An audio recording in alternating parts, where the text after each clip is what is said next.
We interrupt our program to bring you this important message. Otep, I am that I am. Some call me Haru, your modern monk, your cannabis fitness strategist. Back at it again, here with you, here for you, with episode number 133, Prioritizing Your Fitness, with special guest, George Vraniak. I want to give first and foremost, give thank yous and comments and shares and follows and subscriptions and all that other fun stuff that you've been supporting the podcast show, making it live, making it go nationwide, worldwide, and all that other stuff. Shout out to you. Much love to you. Let others know about the podcast show. Your following podcast show connections can be, you can always get me at You Are the Gym Live /podcast show, or podcast, Podbean, iTunes, Apple, Spotify, Google Podcasts, YouTube, Facebook, Instagram, and many other platforms you can connect with. Billions informed per day keeps the stupidity away. Yes, billions informed per day keeps the stupidity away. Shout out to all those sponsors that's been sponsoring You Are the Gym podcast show. Shout out to the Wellness and Health Game, Method Moreno, Dr. Boz Moreno, as well as methodmoreno.flexsters.com. You can check out his media channel, following information available there, as well as his website, drbozmoreno.xyz and drbozmoreno.com. You can email him at support@methodmoreno@gmail.com. You can phone, text the brother at 404-462-0571. As well as using the discount code, get 15% off all products and services. You can put in the code Modern Monk, 15% off. Get your 15% off.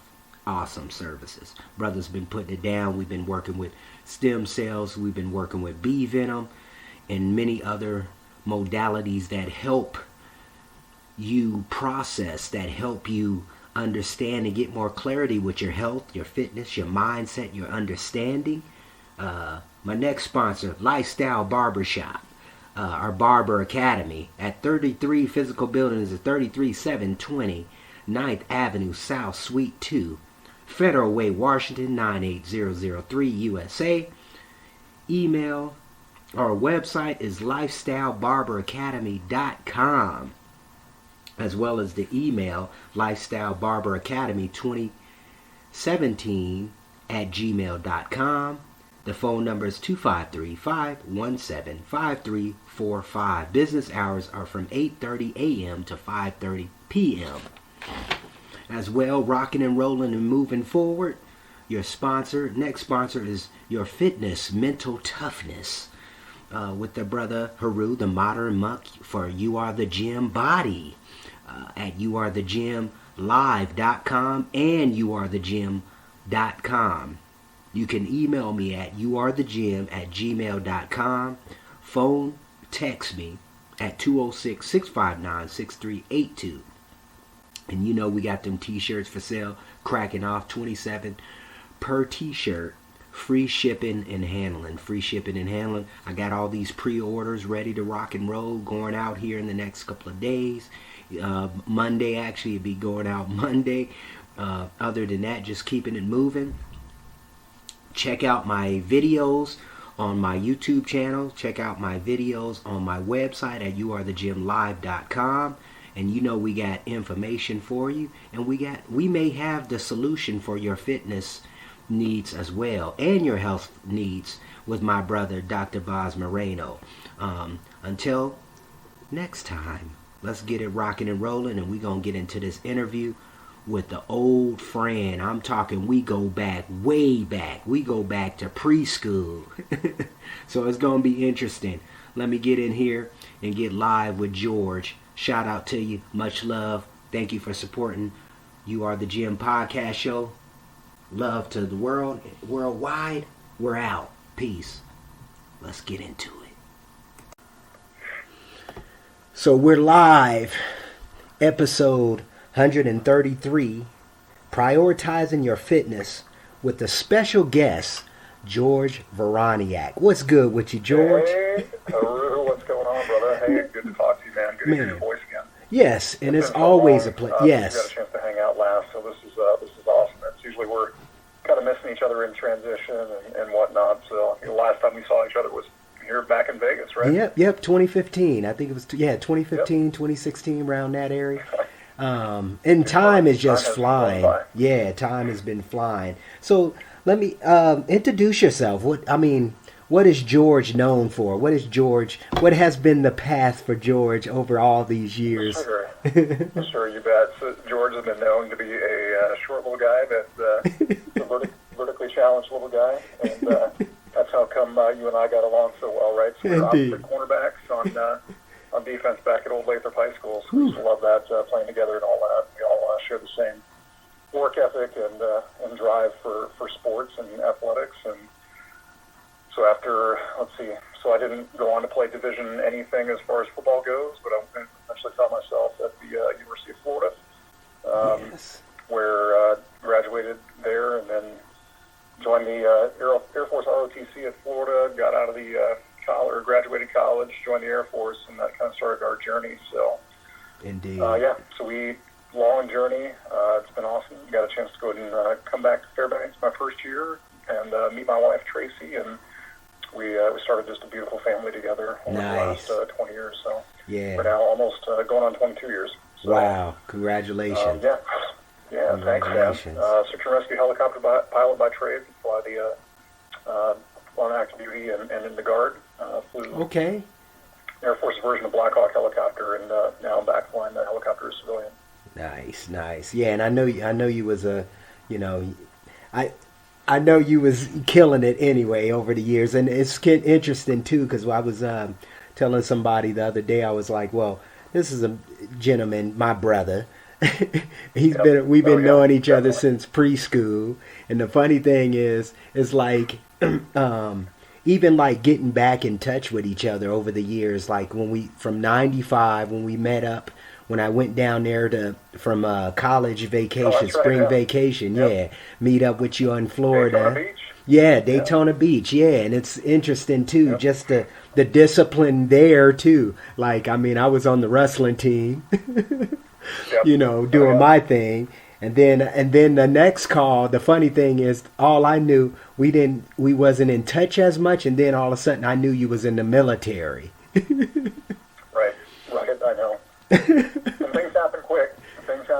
It's, one of those deals where I had to decide what I wanted to do with my life, and just kind of made the move. I always wanted to fly, and go about doing that. And there's always hesitation to kind of get into it initially and kind of push in a direction, whatever direction that is, because you don't want to fail.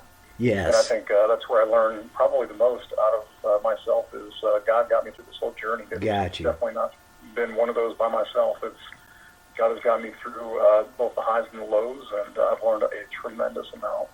And I'm thankful for every one of those opportunities. So no doubt. Both good and bad.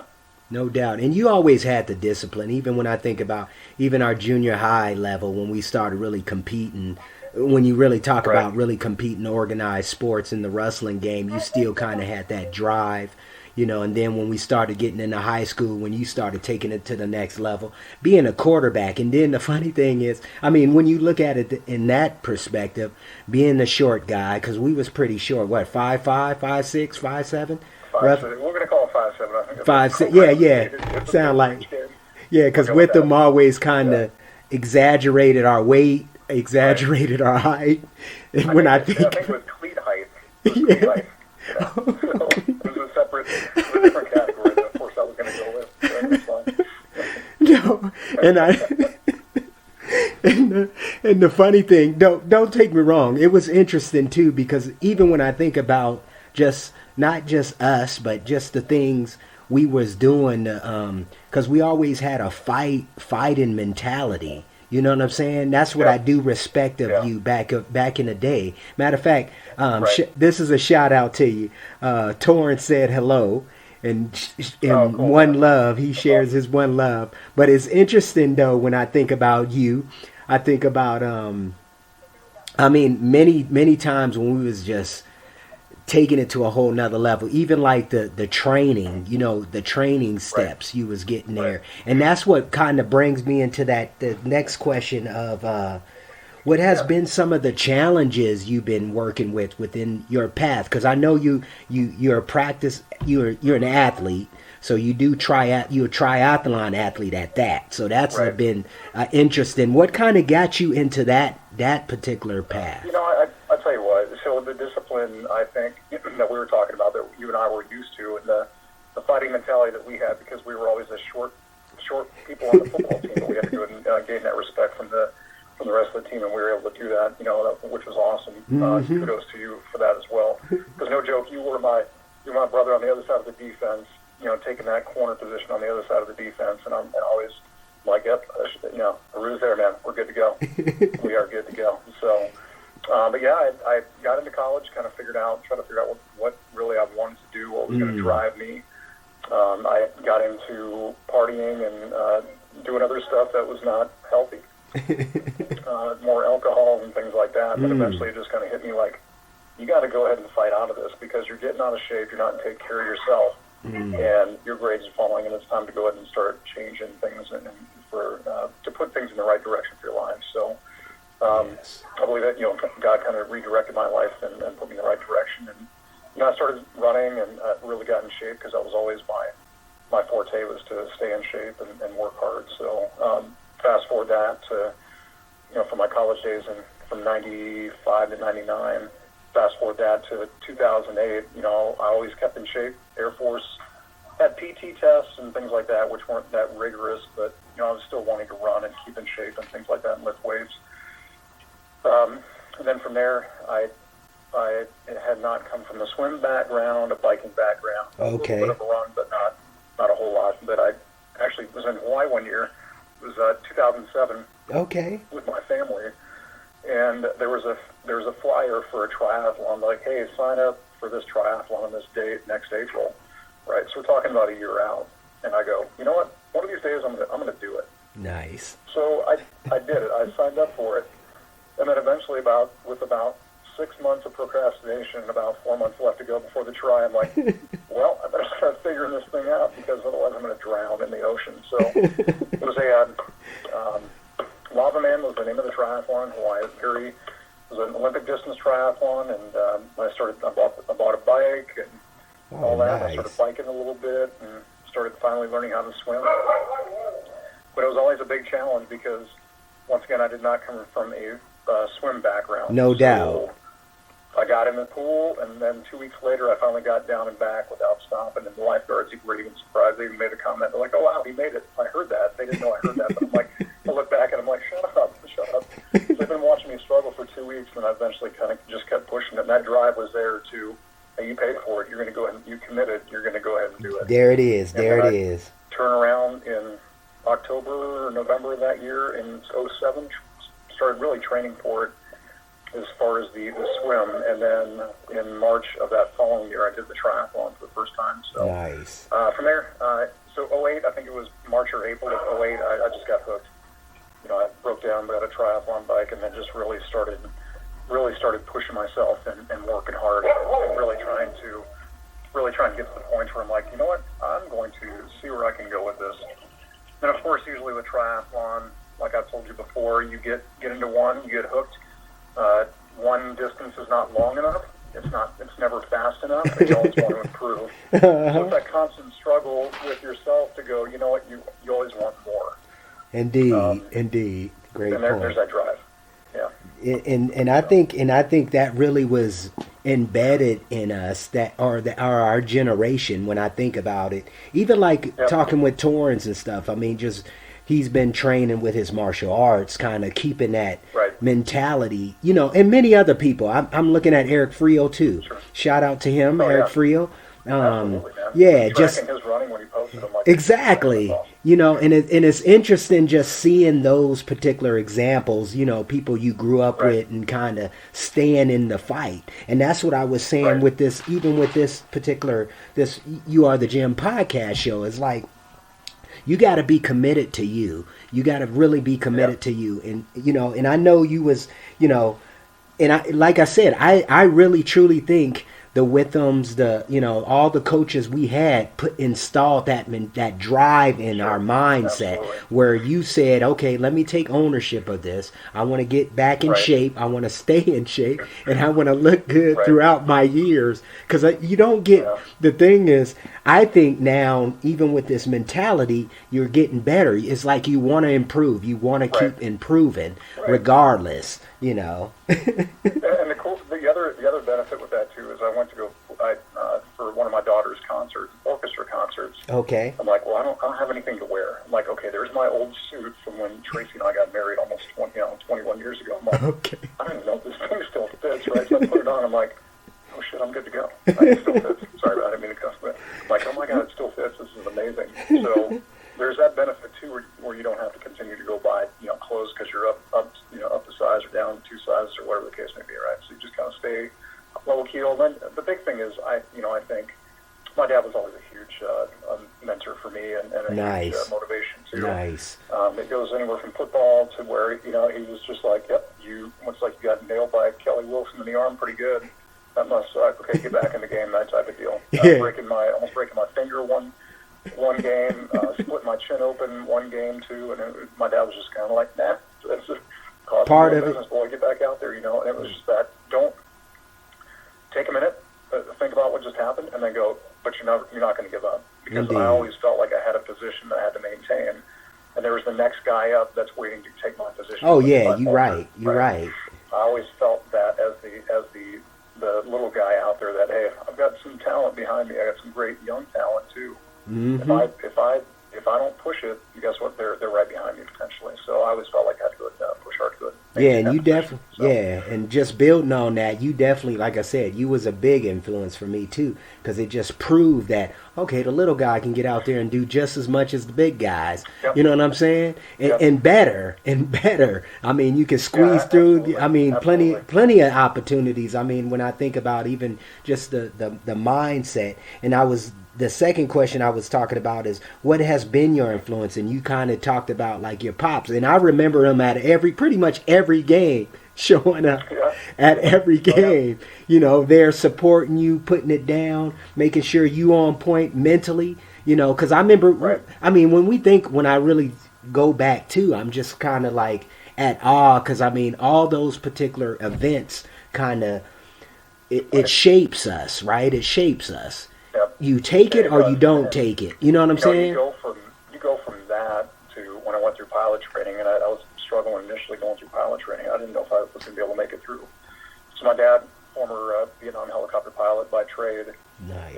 He's flown before, and I sat here, called him, and all frustrated. He's like, okay, how many flights have you had? I'm like, 5. He goes, boy, I almost got forced out of pilot training like twice or whatever it was, right? So he goes, you got to continue to push and continue to keep your head down, keep charging, and don't give up. If you don't make it through this, then you don't make it through. But it's not because of your lack of effort. You have to continue. You're just going to have to work a little bit harder until you get to that point. So I think that, like I said, that mentality overall was definitely key for me, because I think nowadays you do see a lot of the coddling with the kids. Oh, big time. From the parents, and it's kind of like, okay, you don't have to do that anymore. Get in there. Let's see what this is all about, and see if you really want it or not. Indeed. Let's see how far you can go with it. And it may get to a point where you can't go any farther, and then you go, okay, that's fine. Now I'm ready to go and step away from it. Like you and I were at Lathrop. Yes. So here we are. Neither one of us got recruited by any Division 1, 2, 3 schools, and it's like, okay, this is the farthest I am able to take this, and let me go ahead and step away from this. Although you went on and got a chance to wrestle, which is awesome. Yes, that was a great opportunity. Beer, for sure. And let me throw this out. Shout out to Thomas Ritchie, Mr. Ritchie, for giving me that opportunity. Seeing opportunity out in Minnesota, at all places, cold. Yeah, absolutely. Yeah. And and it's like he was a coach that believed in you. Yes, for sure. Really did.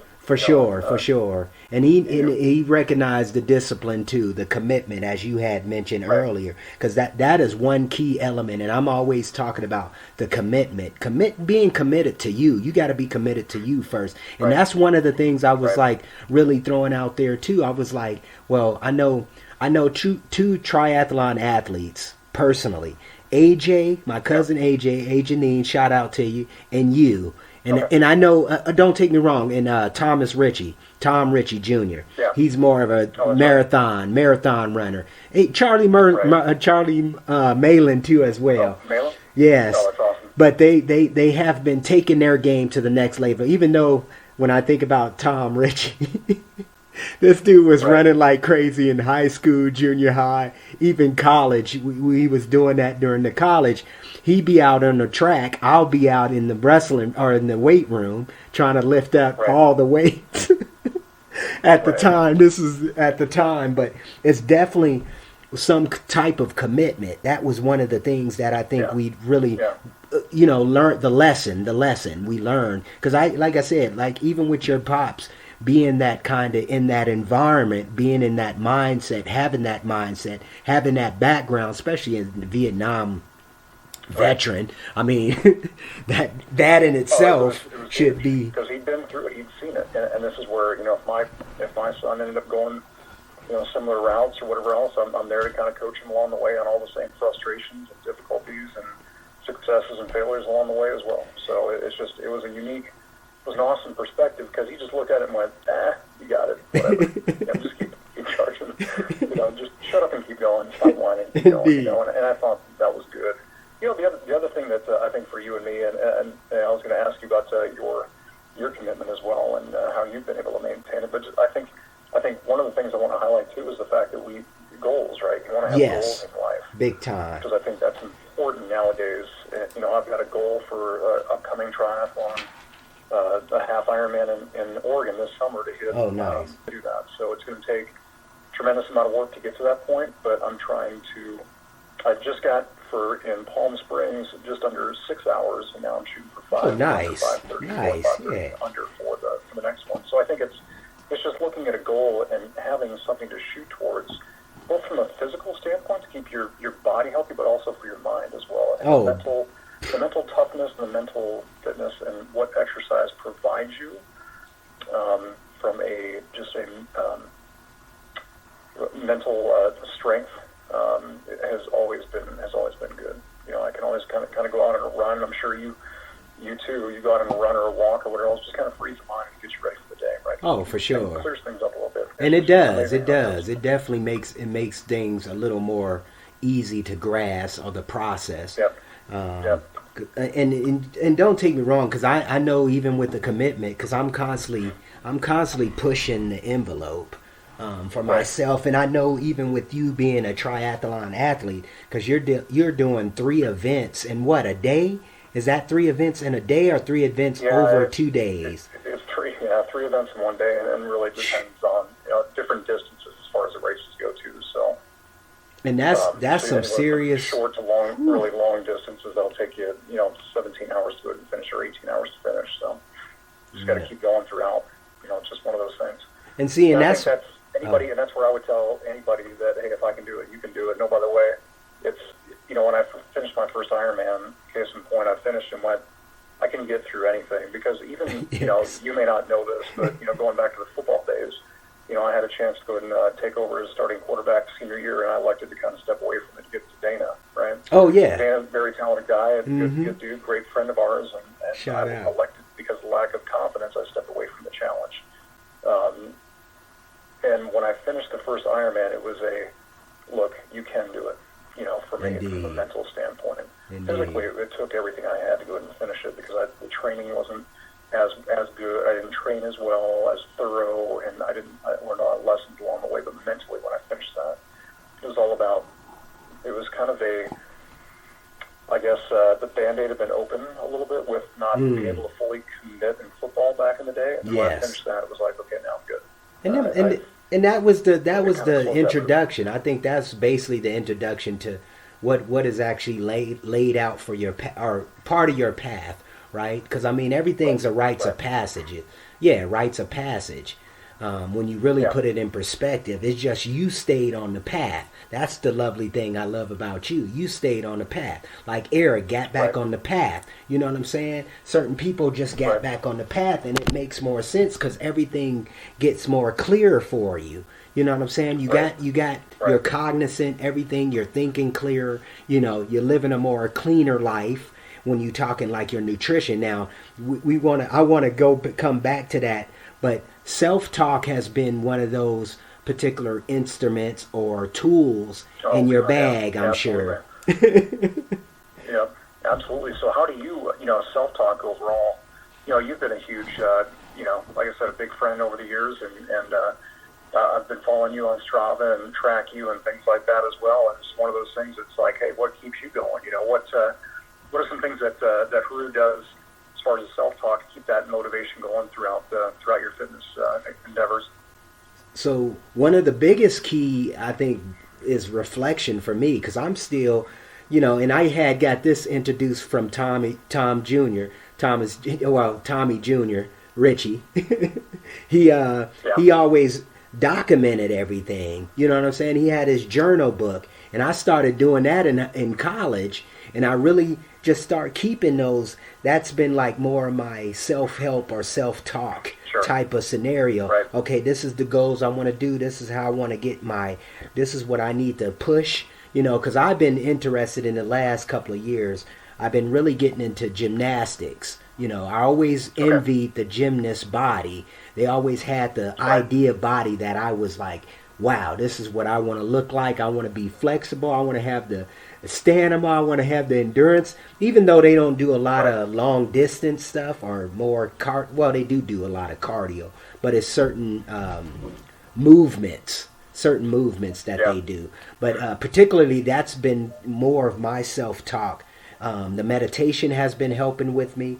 And in the reading, that's another thing I think that's been very instrumental for me, as far as my self-talk, being more positive within my particular environment mindset. Even though I think when I'm explaining, this girl said, this co-associate of mine, she had said, oh, you have a lot of opinions. I said, but I have these opinions because I'm looking at more of the opinions. I'm able to grasp from different areas in my life, if that makes sense. Different publications, different experiences that I have had over the years. And that's kind of what kept me, or still keep me, in the mindset of how can I move forward. And the other thing too, our self-talk, is like people like yourself. You know what I'm saying? I know people like yourself, I can ask questions to get some clarity about certain issues that you're working with when it comes to like nutrition, when it comes to like certain skill base that you definitely got to be, or habits that you got to be putting in your particular work ethic. Because I know that's one thing you can't teach. You can't teach work ethic, but we tend to have that. You kind of see what I'm saying? We tend to have that due to the disciplines of what we've been what we have experienced over the years and whatnot, and I'm sure the military really painted a true picture for you. You know what I'm saying? Oh yeah, definitely, absolutely. And the other thing is too, I look at it and go, God's given me a healthy body, right? So do something with it. Don't wreck yourself, but just go do something with it. Go take care of it. Go take care of yourself. And then, when you're out on these endeavors, when you're out there riding for however long, or for you, when you're working out the way you're working out, for me, I tend to look at, nobody. I remember coming out here to Las Vegas for the first time, going, this place is dirty, right? I just don't like it that much, whatever else. But that was on the Strip. And then once I got a chance to kind of see, there are great hiking opportunities, trail running, mountain biking, whatever else, that was my time to reflect on what God's given me and go, this truly is amazing what you have done here, and that's my way to just that's kind of my zen, right? Trail running is typically for me one of those things where I just go out and reflect on what I've been provided, and how blessed I truly am. For sure. And I think I'd waste that opportunity if I'm just kind of hanging out playing Xbox all day or whatever else. Right? Go experience what what God has given you, right? Yeah, indeed, because there's a lot out here. That's the thing I love about the travel aspect, because there's so much opportunity out here. I'm not too much in the TV. Don't take me wrong. I do watch certain shows, whatnot, or whatever, Netflix or whatever the case may be. But I'm not really into TV. I think that's a generational thing too, maybe, some cases. But because I know as we grew up, think about it, we was creative. We actually went out, made forts. We was, you know what I'm saying? We did things as children to kind of, and it affects us today. That's why I tend to love being outside. I love going to the park, going to the calisthenic parks, kind of enjoying that aspect, getting out there and doing a video or whatever the case may be. And feeling like you have value to add to the world. That's another thing I think. Even with you, I see that with you as a pilot. You have done some tours, but I know the mindset of the discipline. You're ready when it's time to go. You're ready. Oh yeah, absolutely. And you look at it and go, I don't know why this path was chosen for somebody, like a different path was chosen for somebody else versus me versus how did this turn out the way it did or whatever else. I just look at it and go, hey, this is all somebody's got a master plan in this whole thing. I just go with it. Just go with it and stay healthy and do your thing. And yeah, I'm a big fan of the side. That's one of the reasons why I wanted to move back here was to be outdoors most of the year. You and I both know the summer sucks here. It's absolutely terrible. But one of the things I notice is I've got sunshine all the time. Yes. You actually want to have like a gloomy day occasionally, just to go and get a little cloud cover. But whereas back home it's like, oh my God, when's that sun coming out? Exactly. But here it's like it's always out. So it does tend to change you, or at least kind of shape you a little bit as far as the mental aspects. Oh, for sure. That's been a huge thing. I'm like, this is why I want to come back, and this is where the other day taking my son and wife out for a hike. I'm like, it doesn't have to be long. Let's just get out and enjoy it. This is why we moved here. Yes. This is one of the reasons why we moved back here. We didn't get out in the snow very much. We just, I fat biked and things like that, but this is kind of my thing. Like, get out here in warmer weather, the trails, the roads, everything else. I'm like, I'm good to go. And that's what kind of get me back to the mental, strong mental side of things too. Yeah, big time. Matter of fact, that was my experience in Hawaii. The sun, 80 out every day. I was out pretty much every day. Even after work, I work at Home Depot. I was, getting out there enjoying the weather, period. And that's one of the things, and it makes you more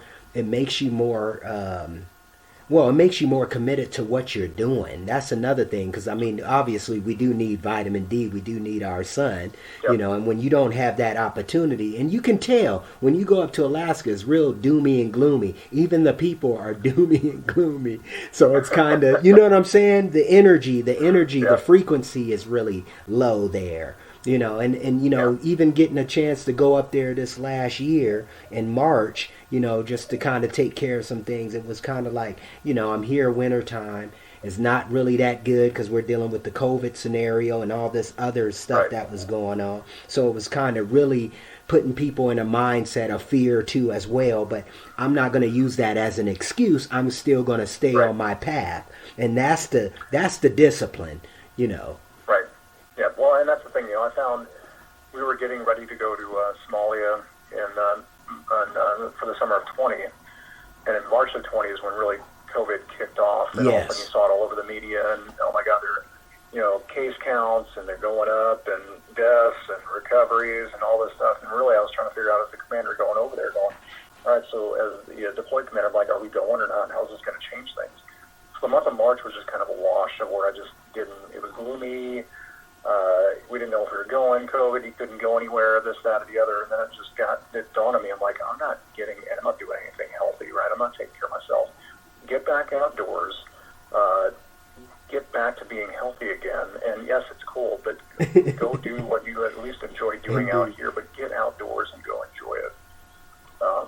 So that made a huge difference. But yeah, COVID was kind of a game changer in that. Obviously, it's just sad and that's where the mentality to have goals in life comes into play, because, you have COVID hits and all of a sudden everybody's indoors, and those that don't have goals, exactly. Else, Exactly. Or even those that do can't achieve them, and those that don't have certain goals to outdoors or whatnot, or to try to improve themselves, they kind of fall in that rut. So Yeah, big time. and once again, I always pushed. I think probably you too always pushed ourselves out of that. Like, I'm going to get outside. Exactly. That's why COVID's a thing. It's not going to prevent me from enjoying what I do. Right? Key. So I'm still going to go out and fitness, like, go out and fat bike or whatever else, like up in Alaska. I'm going to go do my thing. So, Matter of fact, yeah, whatever. speaking of that, what has been some of the big game changer mistakes that kind of, shift? You kind of mentioned it a little bit earlier in the show, but what has been some of those big, like, aha? Because I know you working with this. I always talk about your environment is definitely key important. But the key thing, you have a family. How you been kind of, with that being in mind, how have you been utilizing these big mistakes? Like certain things that impact your life. I mean, like the Sure. COVID. What if that makes sense? I'm just trying to come up with something. Yeah, so I think one of the things ends up being is you see all these the chaos and whatever else in the world, and you go, okay, that just a lot of things don't change for me right now. I'm going to still be fit and do my thing. I'm not going to get caught up in all the chaos that's going on, whether it be riots or whether it be insurrections or whatever the case may be. Right? That you don't agree with any of it. But I look at it and go, I'm not going to get caught up in that. I'm going to stay mentally tough. I'm not going to get caught up in politics and all the other trash that the media is trying to twist on us or push on us, and ultimately turn on each other. I'm going to go do what keeps me physically and mentally fit, so I have a family to provide for. Yes. And I think that's the key thing is getting the kids away from that trash. Because you and I grew up in Fairbanks, man. Yes. We're a fairly diverse town because we had so many military folks. We had black, Hispanic, white. I mean, people all Asian, people all over the place, right? But I didn't think about any of that stuff as a kid. It didn't matter. My parents never told me that there's a difference. Go out and be with the kids that you enjoy being with. Indeed. Go hang out and go play with whatever, regardless of who they are. So I think when you look at all of that, I think some of the successes, or I guess the difficulties that I've had is more just still trying to take your life and go away from the trash that society is trying to cram down your throat and go, no, I'm going to take my family away from that. I'm going to get them outdoors, go do stuff, go get them into football, get them into swim, get them into hockey or whatever else, and go experience the world, still. There it is. So I think that's been kind of key. Other things that, for me, it's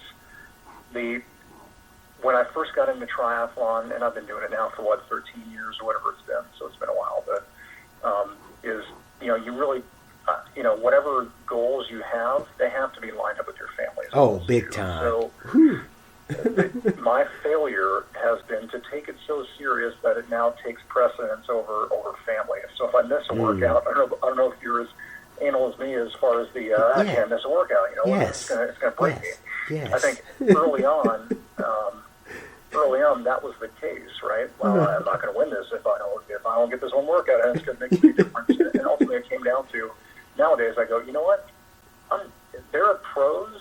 You can get caught up in all that. You get the most expensive bike, the most expensive coach, the best running shoes, the fastest this, fastest that, and then you look at it and go, I can get all of that, and it still comes down to training. And then, by the way, there are pros that get paid to do this, that get sponsored to have a physical therapist, a dietitian, nutritionist, coach that's with them every step of the way. And I'm just this guy with a family that has a day into night schedule, back in the day schedule, sometimes in the same week, depending upon where I'm at, flying wise or not, and, kids' schedules. And I just look at it and go, okay, I've finally realized that I'm not winning these. And it took me a long time because I'm kind of slow, right? It took me a while to go. Okay, here's the deal. You're not that pro. You're not that guy. You don't have the money. You don't have the time. You don't have the coaching, and apparently maybe not the ability either, right? So do it because you enjoy doing it. If it gets to a point where you push so hard and you leave everything behind, you're not going to enjoy it. Big time. So I guess I always feared getting to the point where I just go cash everything in, throw the bike down the ditch, and go, I'm done with it all, right? So it's trying to find that balance, but learning early on that, hey, here's the deal. You have those goals, adjust, but if you miss a workout because of kids' activities or whatever else, then whatever.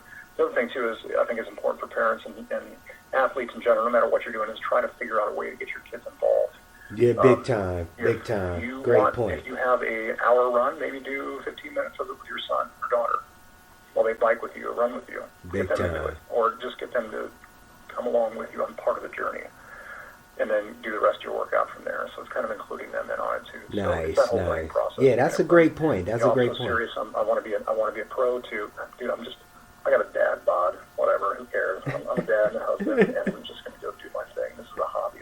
I'm not getting paid to do this. So. Yeah, I'm not paid athlete. Yes. But at the same time, that's the great point. Great point. And I want to take you back to Fairbanks, because Fairbanks is a very unique place we grew up in, and like you was talking about some of the diversity up there, but it wasn't really, we wasn't the spotlight. Let me say it like that. Fairbanks, Alaska, or Alaska in general, was really not the spotlight. Don't take me wrong. We have had athletes, Reggie Tongue, Trajan Langdon, what's the other brother who came out of there, went pros, and don't take me wrong, but at the same time, it does shape a mentality where and I think this is probably a big influence on you. You want to get in better weather. That was one of the things that I have been journeying into, because I don't really, when I left for high school, when I left for college the first time in '94, when I went out to Minnesota, and I was a little homesick. Then I came back for a year, not even a year. I don't even think I was, a year. I was there for a year, and then I ended up leaving again, and I never came back. I left and I never came back over them years, in like 20 years. And, and I think that has a lot to do with the weather patterns. And not just that, it's good people up there, but it's still, like the gloomy doomy type mentality up there too. Like where the support is not really there, even though I think if I was in a better weather state, I would have, I don't know what I would have been doing, but I know if I would have had that mentality as a wrestler, I think I would have went to Olympics. I would have went further far as my mentality, because I was already thinking, oh, can I get into UFC? But UFC wasn't even there yet. You kind of see what I'm saying? For us, we weren't really thinking on that level. Exactly. I think for us, a lot of the time, the college athletics, it was kind of fair and far between. I mean, you'd have, just like you mentioned, the Reggies, the Trajans, the Carlos Boozer. Yes. One of the most talented guys we ever saw come out of our high school was Calvin Walker. Yeah, wow. Had he not had happened what happened to him, I think that guy, Reggie was awesome. I love Reg as a person. He was an amazing athlete. I thought Calvin was even better. Yes. Natural talent overall, and I really do think that, he was scary how good he really was. Indeed. And with the work ethic, he would have been just killing him. Which he started getting, I think right before he went down to California. For sure. But yeah, it wasn't really advertised as much, but I think nowadays, when I went back to Anchorage, when I was with the Guard there for about 2.5 years before I retired, they did tend to focus on a little bit more. They started doing more of the, hey, this athlete has now announced which college he's going to, which is very OSU, which is similar to what they've done in the States for years. It just seemed like we were always a little bit behind the power curve as far as the advertisement, all of that. The profiling. I think things have changed a little bit. Thank God, things have changed a little bit for some of those guys that are up there to get recognized a little bit more and get out there, get out to the West Coast colleges, whether it be D1, 2, or 3, and just kind of go from there. So. Yeah, that's definitely because like I said, like you mentioned too, I talked about Calvin, matter of fact, on a podcast, because I knew him when he first came up to Alaska from Miami, and it was an interesting all day. Yeah, we grew up in football, and even just hitting high school, because he knew what was up too. As soon as we got in high school, he was like, yeah, we got these brothers coming, we definitely taking a championship. Because that was definitely the mindset. Because, even when you think about it, we had super talented all over the place on Lathrop team, all over the place. You know what I'm saying? Right. And it's just amazing. And then the cool thing is, I mean, our senior year, you're the quarterback, putting it down. We was like, yeah, we gonna kill these guys. Right. I know.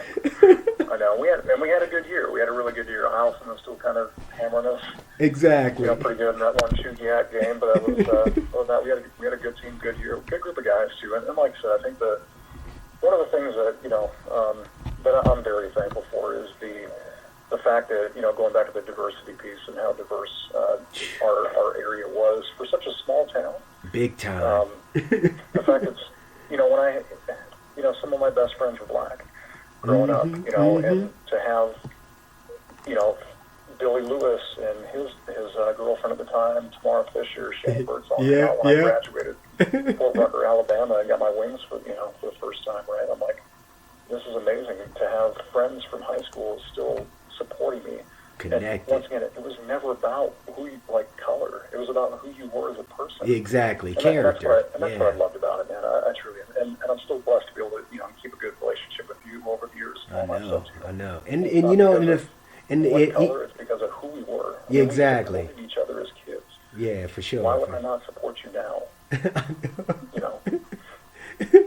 No, great point. Great point.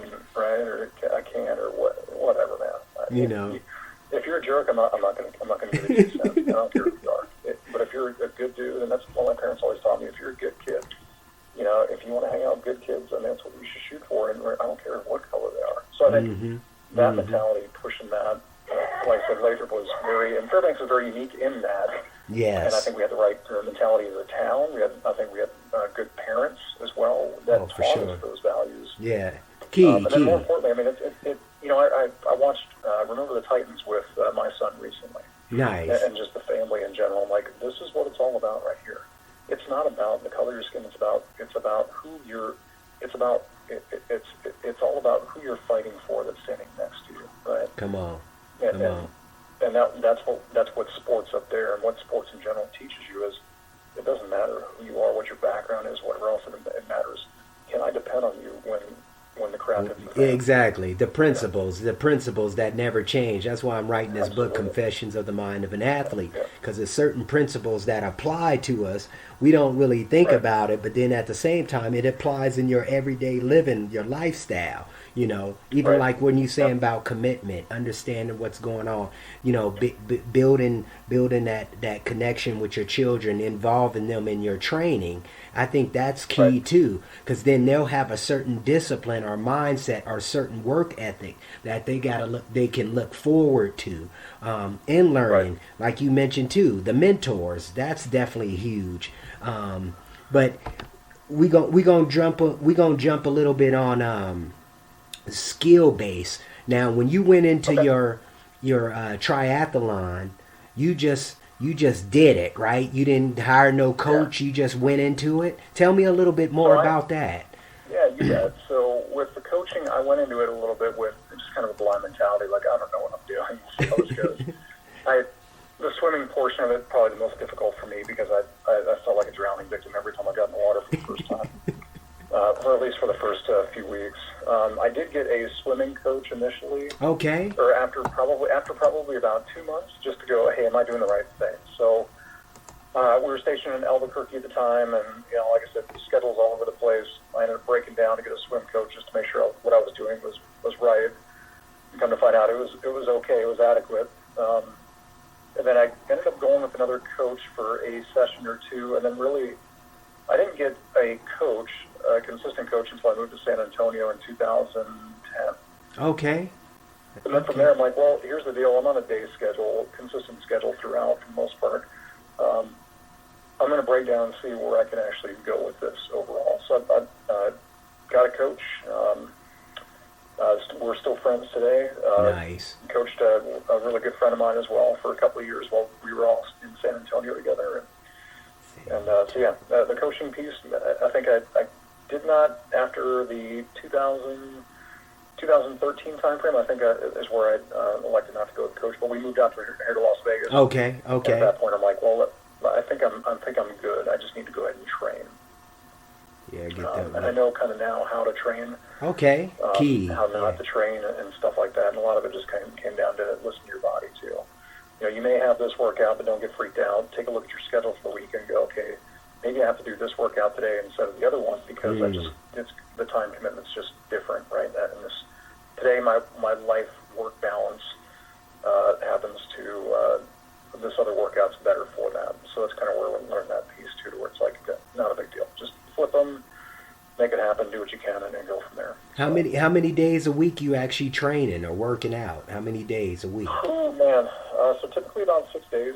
Okay. I'll get a 5 to 6 right now. I'm training for a half marathon here at the Rock and Roll Half Marathon in Las Vegas coming up at the end of this month. Okay. So a lot of running, and then I think the running plan goes for 6 days a week, of which now I'm taking probably running about 5 days, and then adding in cycling here and there, and starting to get back in the pool as well to get ready for Oregon this next summer. Because this year is more of a can I get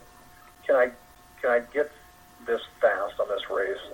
I've got a goal for this one to be under a certain time frame. Sure. And then once this is over, I'll kind of start changing focus from swim or from run back to bike to really hammer down on the bike to cut down a lot of time on the bike. Interesting. Yeah. And then kind of go from there and then just maintain the fitness on the run. Okay. So, yeah. How many? There's kind of dedicated races throughout to kind of gauge where I'm at progress-wise. Sure. To get ready for what's called my A race in Oregon in July. Nice.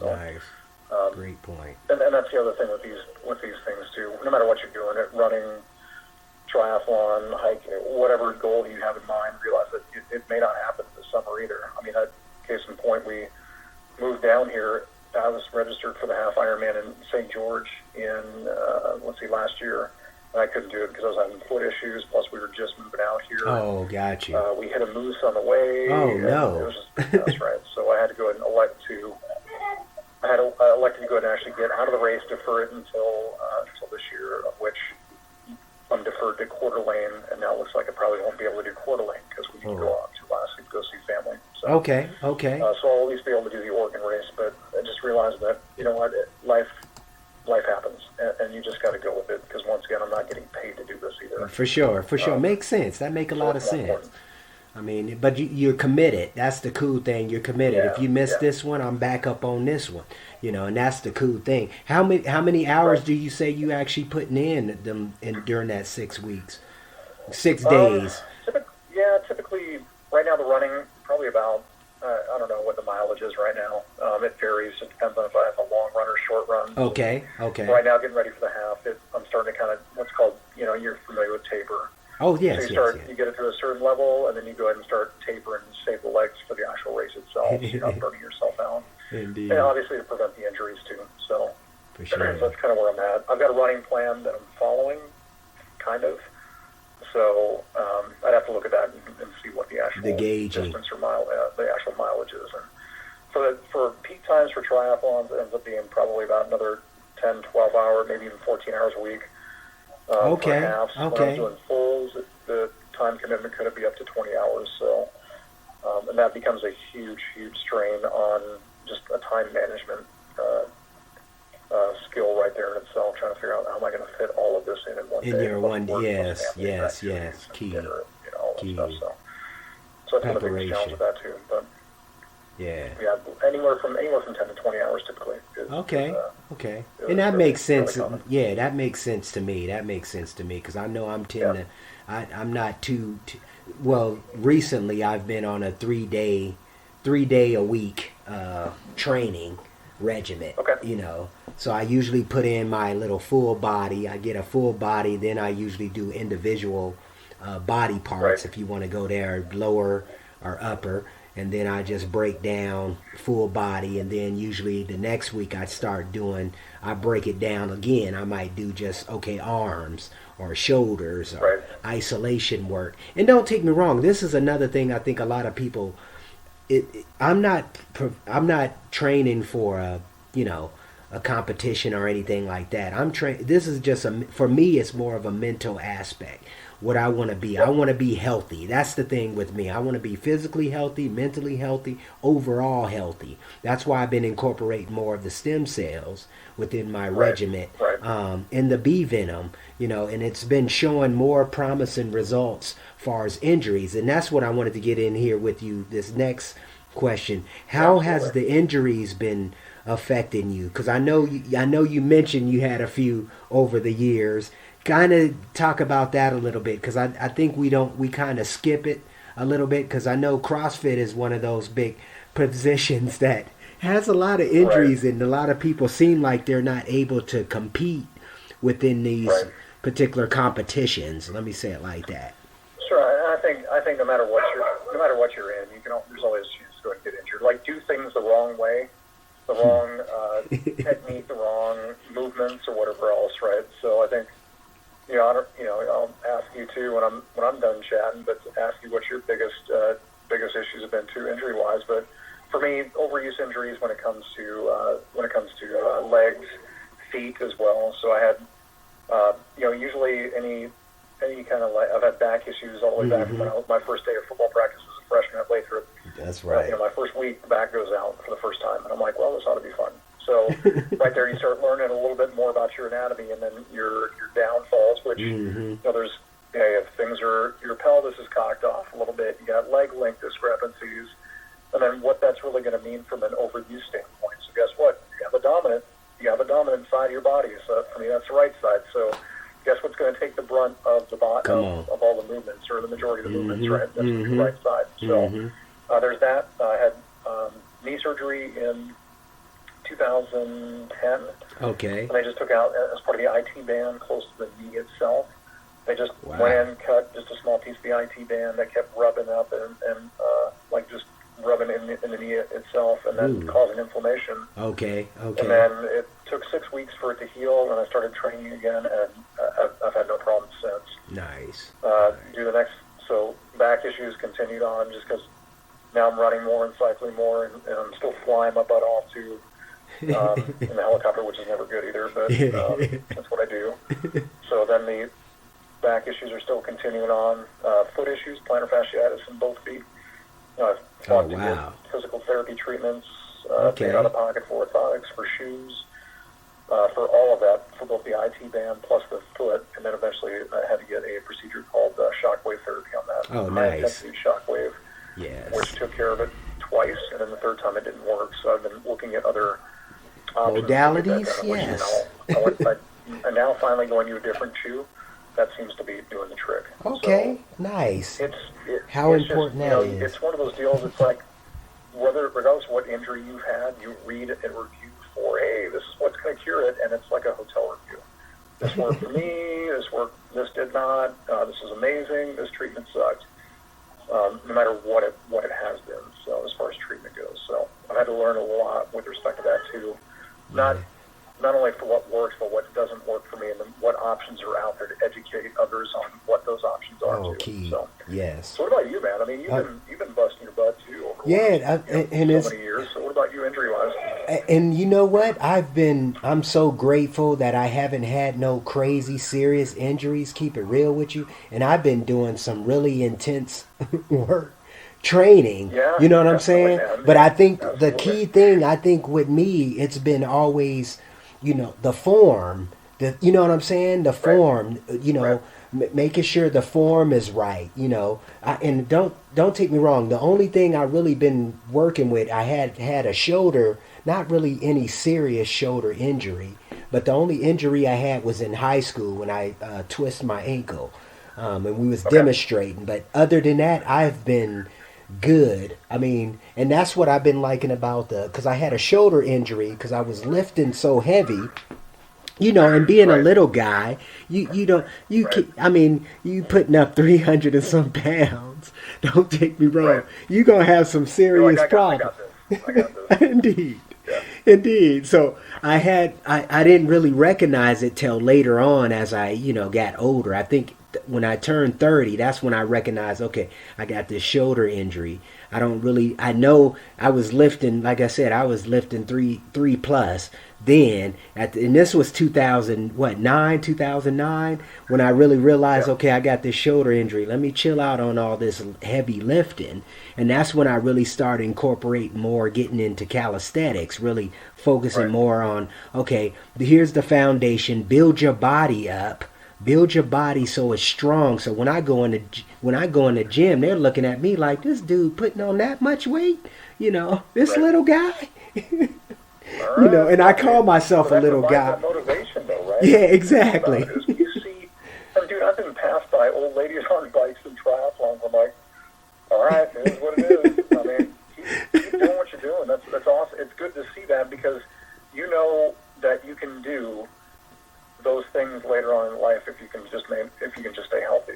For sure. Do all your same hobbies if you want. For sure. And you hit a point earlier when you hired a coach. That's another thing I've been really paying attention to too, because I know, don't take me wrong, I've been very fortunate to have the form right, getting things on that type of scenario. But I understand I do need a coach. I do need a mentor when it comes to certain athleticism or certain things that take it to another level, as far as building skills, building certain habits, even mental habits, and I think a lot of people, even with your nutrition and all that, and we're going to get into nutrition, but one of the key thing I was tripping off of before, and I usually was talking over the years, I've been talking to AJ about shoes. Even Tommy Jr., I always talk about how important shoes are in your game, especially when you're running or doing any type of cardio or anything like that, because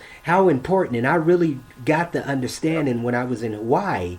I went to this shoe store, and they specialize in looking at your feet, how you walk, and they get you the shoe that you need that works with your particular action, your foot action. And it was referred from my my manager, my store manager, because he's a long distance runner, marathon runner. Yeah. And he referred them to me. So I went over there and I got these shoes, and I was like, wow, these does make a whole difference with my arch and everything like that. So let me know about, if you can go a little bit into the equipment. You did talk about like the bikes and all that stuff, especially with triathlon, because I was looking at really going full. I wanted to do an Ironman. I don't know about an Ironman, but a half Ironman. I was going to go check out the Boulder, go check out them and be volunteer and just see how everything works first. Then I wanted to start training, swimming, because that's something that I'm not as good as I need to be. But the running and the biking, I'm down with that. That definitely makes sense. But tell me a little bit about the equipment. I mean, certain things you got to kind of prepare for, because I know that's a whole nother world right there. You know what I'm saying? It really is, and it becomes a little more difficult because now you're looking at three sports, right? So you're the jack of all trades, master of none, right? So you just got to figure it out. But and I would tell you, as far as from a swim standpoint, dude, if I could do it, you could do it. Because I did not. My parents didn't swim. We didn't go. I never took swim lessons as a kid or anything like that. I just went in, almost drowned, and then eventually figured it out. So, dude, brother, I'm telling you, if I can do it, you can do it. I really do firmly believe that. It's just the drive, the mental drive to go, I will see it through. I will figure it out eventually, right? Indeed. Equipment for swimming, you get what you pay for. So the one thing about this sport is it can be fairly expensive, right? Yes. However, I would tell you that the stuff usually lasts for quite a while, with the exception of the not bike shoes, but the running shoes. Okay. So we'll highlight that real quick, and we'll kind of go back and wrap that all up. But running shoes, they typically tell you to swap out every 4 to 6 months. You really want to stick to that, and I'm a big Hoka fan and Ultra because the padding, the foam padding itself prevents a lot of that. I would say prevents the overuse injuries, but it allows it takes this shock. It provides shock absorption better than some of the other shoes do. However, it still comes down to preference and what works for you. If a shoe works for you, great. If it doesn't, then get rid of them and try a different brand. Gotcha. So that's the big thing on the running equipment as far as that goes. You kind of get what you pay for there. But Hoka and Ultra, if you decide to go down this path, are great running shoes. Nike, not so much. New Balance have come out with some better shoes here recently, but you really want to stick to, if you ever get a chance to go back to the running, like they may have a Roadrunner Sports out there. Yes, Roadrunner, yeah. That's go to one of those running stores and that specializes in that and go, let me try a pair of Hokas on or Ultras or whatever and see which ones work best for you, because I'm telling you, it's like running on clouds, man. It's awesome. Having said that, the foam does break down maybe a little bit quicker than some of the other ones. Okay, understood. For the first 4 to 6 months, they're absolutely amazing. So that's a running shoe, and really you want to prevent that, the overuse injury is what you're trying to do, and all the absorption that your knees and shins and back are taking if you get the wrong shoes. Swim's pretty easy. I did learn early on that if you buy a crappy wetsuit, you have to get the anti-chafe stuff to put that on. Otherwise, it looks, when you get out of the water and take the wetsuit off, honestly looks like you got attacked by a bear. Because you're chafed all the hell. It hurts, especially when you get in the sun, and now you're getting sunburn on top of the chafe. It just sucks. So they make really good wetsuits. They make really bad wetsuits. Either way, for a lot of the races, it's better to have one than not to have any. But there's still an art and science behind that. Go try them on, figure out what fits you the best. And then, the one that I've got, I had a wetsuit that lasted me 7 or 8 years. Oh, wow. To include certain patching jobs, but it did cost me $1,000 initially. Okay. But no joke, it lasted for 7 to 8 triathlon seasons, even after patching it up. We finally get out here to Vegas. I took it out to Lake Mead when it was a little bit colder. I'm like, yep, I can feel that. It's time to get rid of this because I was leaking in places I didn't want to leak in. Got you. So there's that. So you get what you pay for there. And the more you pay, the better the buoyancy typically is too. But you can always find deals too online. Or right there in Boulder, you're in a great spot, I'm sure, for different triathlon shops. Biking, you can get carried away. They make bikes as cheap as you can get a Huffy, or you can go and pay $500 or $300 for a Huffy, or they even make stupid bikes that pros ride for $20,000, right? Whew. So what is that all going to get you, right? So I have learned that don't chase the 20 seconds that it's going to save you aerodynamically. Go get a decent bike for about, you can get a decent one online, maybe an older model too. That's what I've looked at. An older model of a good bike, and go that route. Pay $1,500 to $2,000 for it. Okay. Grade with wheels, good race wheels, and get a power meter as well. So it really comes down to, and then really when it comes to that, it's about how you train. If you don't train right, you can get that $20,000 bike, and it ain't going to do a damn bit of good. So but got you. I'll definitely hit you up. I'll let you know what. I'll text you maybe today or tomorrow and let you know some of the brands you may want to look at. Oh yeah, for then sure. You can start taking a look on eBay or even Facebook Marketplace is a great place to put yes, great point. Some older bikes that people are trying to get rid of too, that are still good models, good condition and all that. But like I said, the bike, full carbon, if you can get full carbon, but not completely necessary.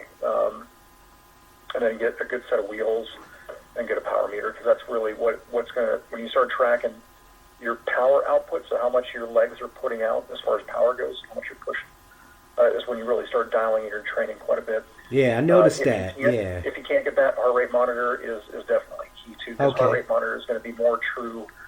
Power is kind of one of those deals where a lot of people train with power, but your power could change based off the elements of the weather, right? If it's really humid, you may not be able to achieve that power as long because you're fading because of nutrition and hydration. I understand. Heart rate is heart rate, regardless of where you're at, whether it's hot, cold, humid, not, whatever the case may be. But your heart rate is your heart rate. So if you stick to those zones too, if you can't get a power meter or don't want to get a power meter, then stick to the heart rate as far as training goes and get a good heart rate monitor. Yeah, I'm sure you've got one for what you do. Yeah, I got a few of them. I do got a few of them. It's huge because you can tell when you're getting sick.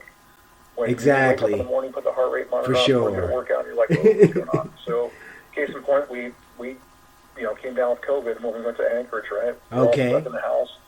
Came back here to Vegas, and I could tell the heart rate was screaming through the roof initially, just trying to get back into the swing of things, and I could still tell the body was trying to fight something off a little bit at least. So that's another good reason why to get a heart rate monitor is to go and track all of that. Yeah, I did notice that too. Yeah, I noticed that too. I Yeah, that was a big indicator, even with, figuring that out, what was going on, even though it was the COVID, because it slowed me down too. I was like, there's no way. And I know my output is crazy anyway, because I'm high energy, Oh, yeah. Absolutely. So it's, so it's kind of, in matter of fact, speaking of that, I was thinking of, the biking. When I was biking, I was doing like 22 miles. This was 2018. 2018, I was biking. 2018 to 2019, I was doing, 2018 to 2019, I was biking like 22 miles, and I noticed I was getting into it. I was loving it. I was able to, Right. you know what I'm saying? And don't take me wrong, I didn't have the idea bike, but that's what kind of sparked me. And when I was actually connecting with you, that's when I was connecting more with you via Marco Polo, because I was thinking about, Right. Really getting into the triathlon. I met a gentleman that's actually a swimmer. He was actually Olympic swimmer. He was on the Olympic team with Michael Phelps, and he was into wow. he's into the cannabis industry, and he was one of the gentlemen that actually kind of sparked me. I was like, look, I need a coach. I wanted to get a swim coach, and take me to the next level, and obviously everything kind of went its path. I kind of went to Hawaii, Right. did that, and did what I needed to do. But it's interesting too, just because I was noticing that too when I was like looking for certain things. I was like, wow, this can get pretty expensive. I didn't really think about it like that, just Yeah. the high-end bikes people are rolling, and you're like, wow, this bike weighs like 5 pounds. I mean, just stuff like that. Yeah, I know. And that's the crazy thing about it. But that's when you look at being, like for you, being as fit as you are and as trim as you are, I mean, you take that strength and you go on a very, very light bike, you're going to fly. You're just going to fly. And one of the... That's awesome. Yeah, and one of the other things that kind of sparked me, because I'm really, I read a lot, so I was just been reading up on like Lance Armstrong. I mean, people have their viewpoints. If he was on roids or whatever the case may be, I don't care. It's just the attitude, the training. You see what I'm saying? Right. The discipline that really kind of speak out to me. I mean, when you putting yourself in a situation, all these, especially when it comes to like long distance, that's when I was thinking, wow, a triathlon athlete is really the serious athlete. You know what I'm saying? That's the pinnacle of them all when you really put things in perspective. Not the CrossFit guy, but the triathlon athlete. Because you're really putting yourself in the stress mode where it's really Right. unlimited. You're swimming, 2 miles? Then you got to get out the water and go bike or run. Or how is the path usually? Is it running? Yeah, you bet. See, yeah, you come out of the water, and then you go do bike, and then run after that. It's kind of funny. Somebody had mentioned to me a while back, like, why don't they just do one of those races where they reverse it? I'm like, because people are going to get off the bike or the off the running, and they're going to drown in water. Exactly. Because they're going to be so dehydrated and whatnot. They're just going to go and lock up and freeze up. Yeah, and cramping's another thing, Oh, too. whoa. Oh, my goodness, man. I know you probably experienced that, too. But dude, if you cramp up in the water, I mean, it's going to be rough. And that brings... You're tapping the top of your head, and you're asking for help. And that brings us to the other element, the nutritional aspect. How has that been for you, especially over the years going into the, because that's been an interesting thing too. Because when I think about it, I became a vegetarian / vegan in 1999, and I was like, wow, this is a whole nother world. You know what I'm saying? Right. Like keeping the energy up. Where am I going to get my protein? And just to throw this out there to people on the show who listening in, look, it wasn't really no information becoming a vegetarian or being a vegan. The information was very scarce back in the 90s. Keep it 100 with you. Absolutely. Yeah, absolutely. Nutrition-wise, that's been always my, I guess, kind of a limiting factor. We joke. I run with a couple of guys at work, or I get on this Zwift, the bike or whatever else the biking app. And we always joke that, hey, I do all of this because I want to eat ice cream and cookies or whatnot, right? So that's kind of my biggest thing is in the past I've just kind of worked out a lot because by the way I like to eat what I want to eat, right? Sure. I think the only thing so carbs typically ends up being, and there's been all sorts of fads throughout the year, like, hey, go carbs, go fats, go combination thereof, do this, do that. You've seen it, man. You've heard them all. A lot of different fads out there. I think one of the things, and I haven't really followed this too well right now, only because I'm kind of slipped back into that, whatever, I'll eat what I want, right? I want ice cream today, I don't care.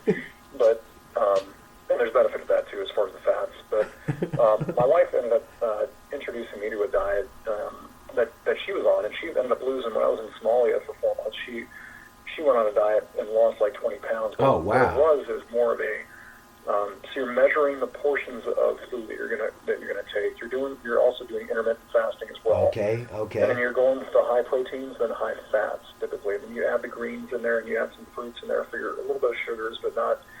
You're also going to measure the fruits out because you're still getting sugar, right? Sure. And there's a couple other things that the sugar ends up being a detriment to you as well, from what she's been able to research from a cancer standpoint. Okay. The more sugar you take in, the more with some cancers, the more the cancer spreads, because the cancer will feed on the sugars to continue to spread. For sure. In some cases. Yeah, that's So definitely. Going back to her diet, so she tried to eliminate or at least minimize a lot of that.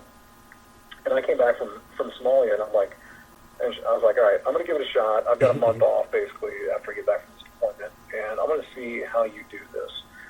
So I tried it, and I thought it was hokey initially, and then all of a sudden, I would just start losing weight, and not even trying to.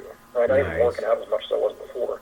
But the biggest difference that I noticed, it wasn't the weight loss. It was more, and I wasn't big to begin with. It was just one of those, I felt better in the morning. I felt like I had more energy when I went to the higher fats. Yes. And more proteins, because the body kept wanting to go to, you get it away from the carbs, which ends up being a little bit more of this short-term storage. So your body's always storing fat. You always got fat. Big time. Unless you're just that lean. But I'm trying to, and I've had other friends of mine that have done long-distance racing that have followed that as well, and they look a lot better. They say they feel a lot better and things like that. And I finally tried it. And I'm like, I no longer in the morning. I no longer crave coffee for the effects of it. I want it because of the taste. Sure.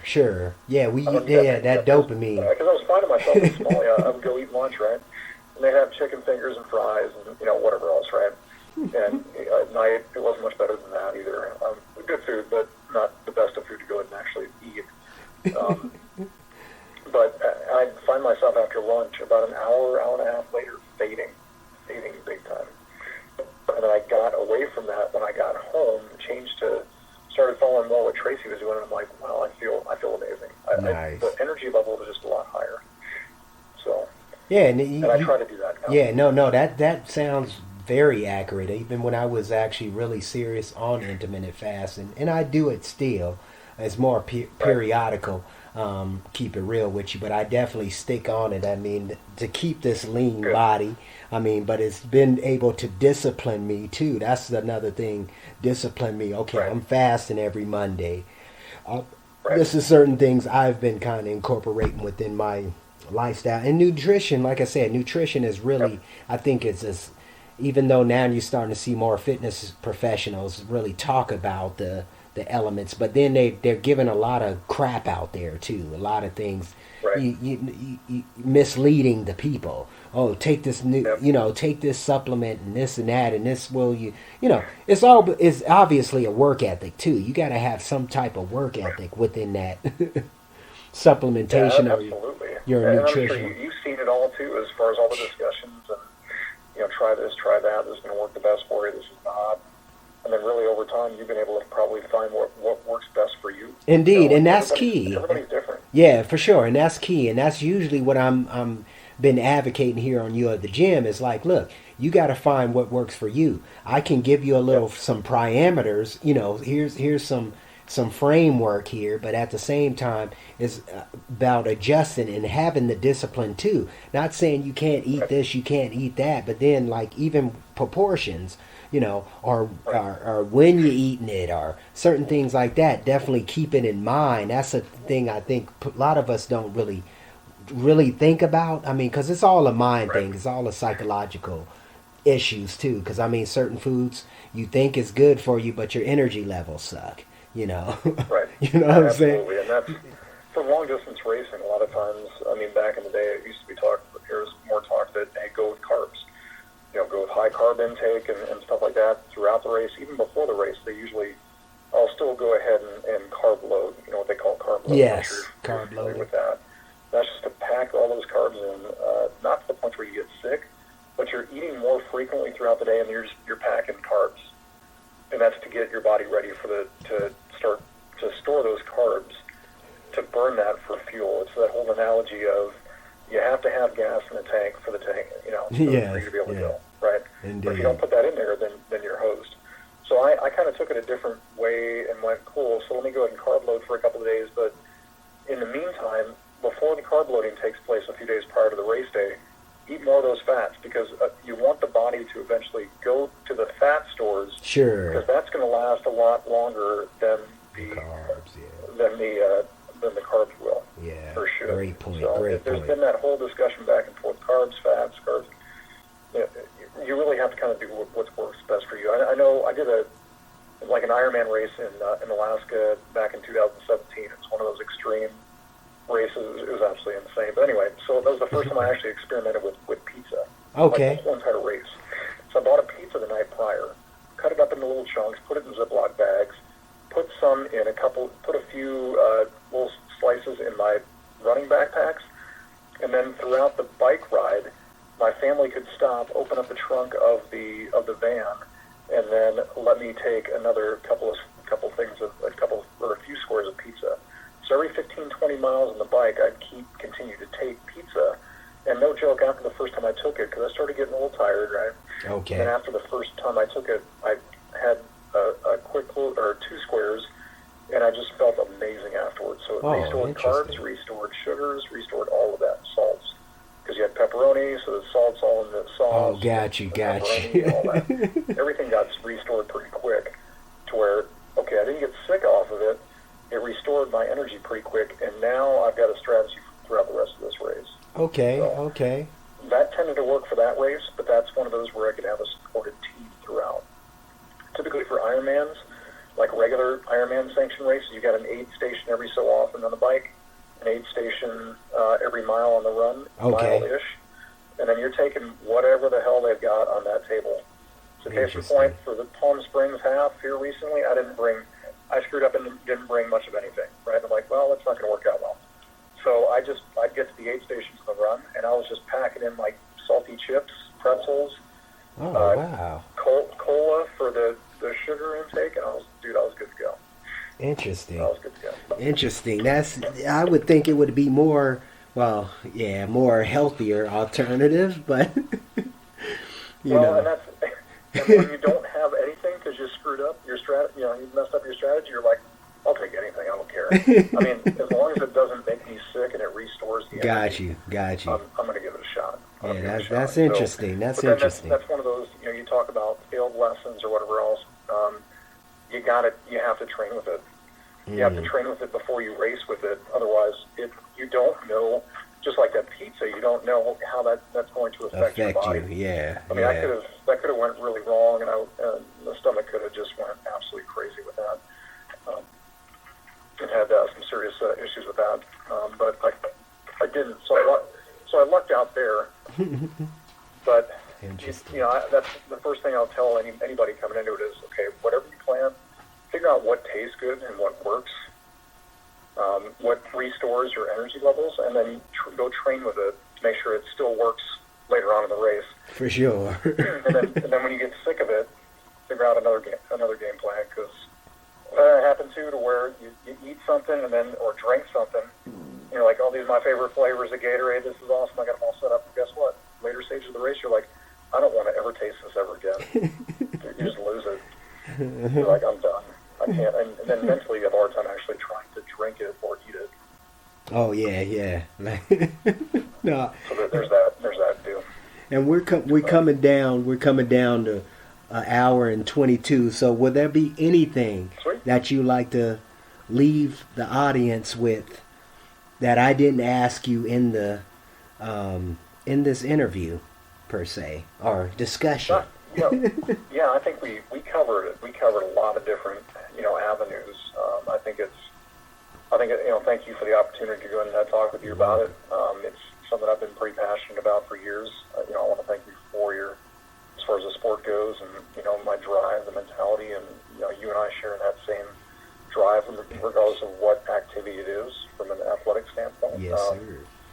But more importantly, thank you for your friendship over the years, man. Yes, sir. Always. No matter what's happened globally, nationally, whatever else, that hasn't mattered, man. Overall, we've been able to stay friends for, God, man, how long has it been? Man, 30 years?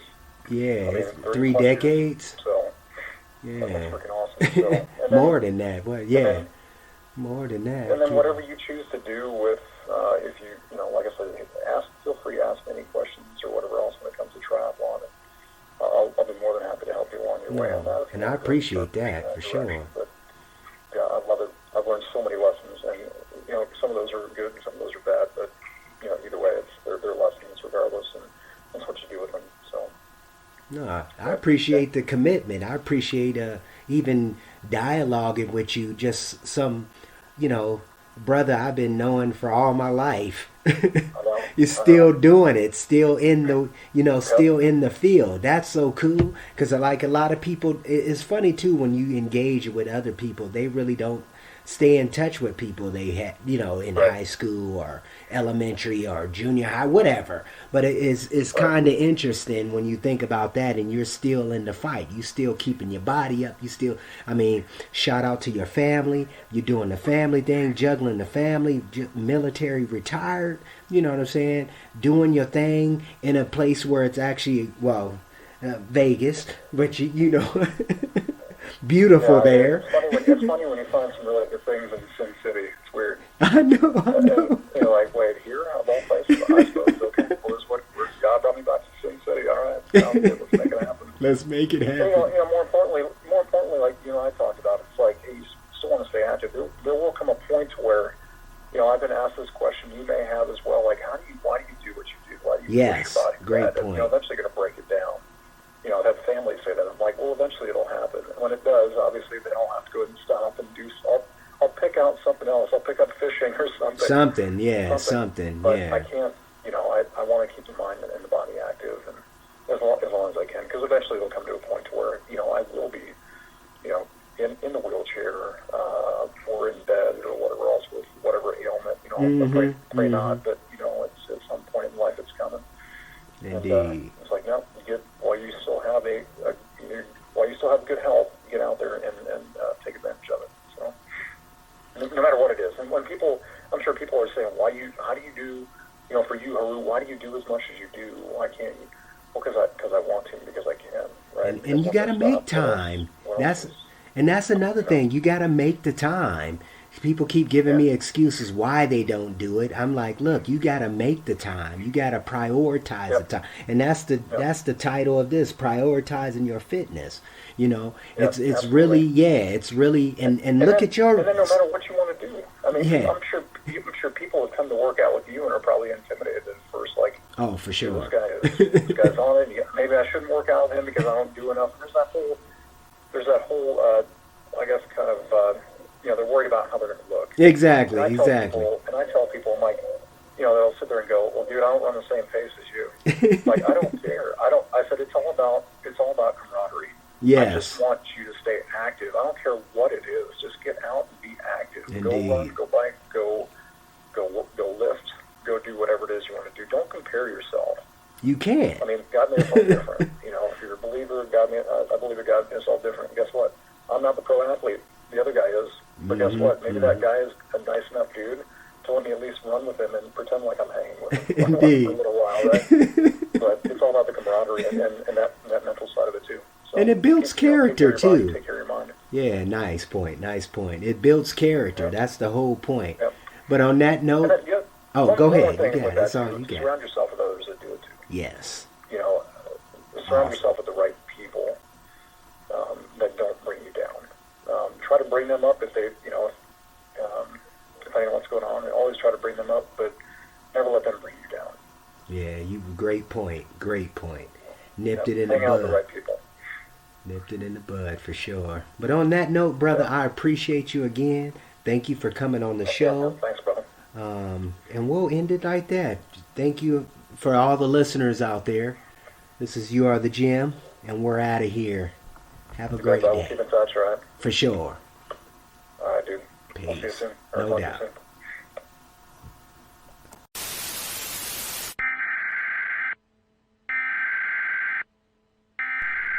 We interrupt our program to bring you this important message.